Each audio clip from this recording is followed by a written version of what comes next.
suppression justement des PPA Usterie. C'est une étape très importante pour la ville de Nyon, puisqu'un certain nombre de projets qui sont dans le préavis cœur de ville vont pouvoir démarrer. Enfin, c'est les études qui vont pouvoir démarrer et qui vont effectivement changer le centre-ville de Nyon.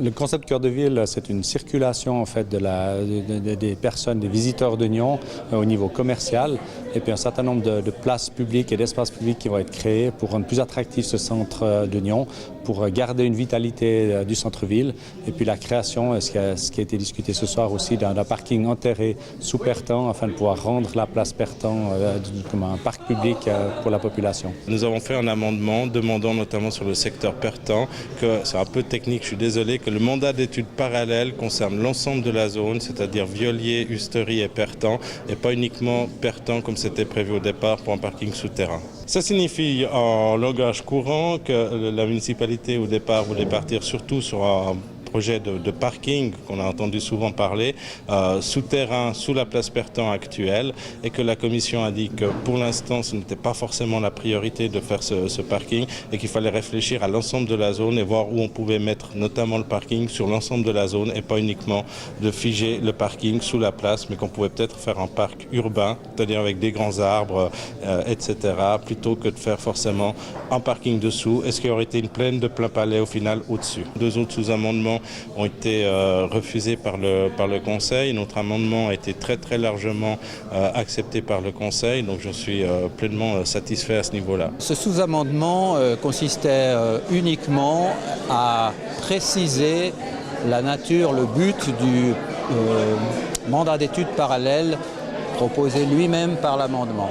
Je m'explique, ce mandat d'études parallèle couvrant toute la zone Pertan-Usterie doit aboutir logiquement, c'est le but de ce travail, sur soit un plan partiel d'affectation, soit des plans de quartier.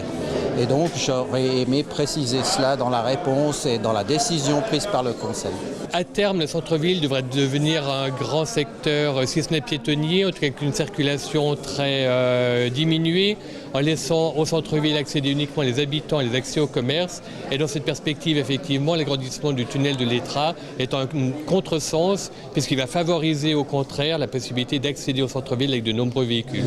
Au minimum, on aurait souhaité que la municipalité vienne avec un véritable rapport sur la nécessité d'agrandir ce tunnel. Aujourd'hui, on termine une campagne de comptage, on ne sait pas quels sont les résultats de cette campagne de comptage.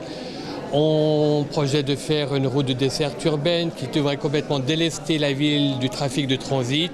Et dans ces conditions, on se demande si cet élargissement est absolument nécessaire. Ça commence en 2018 pour les premières étapes avec la place de la gare, place du château, avec des études et réalisations sommaires dans un premier temps, justement pour garder ce dynamisme, cette attractivité du centre-ville.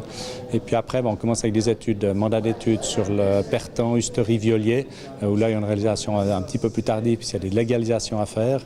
Le parking Pertan, si tout va bien, on pourrait commencer les travaux d'ici 2021-2022. Une partie de logement à Martinez, ça c'est plus à l'horizon 2022 aussi, puisqu'on doit faire une modification en fait, du plan de quartier, une modification mineure. Et puis après, alors, il y a toute la création des places, place Richard, place Saint-Jean avec l'avenue Violier, la création de cette boucle des adresses aussi à l'horizon 2022-2023.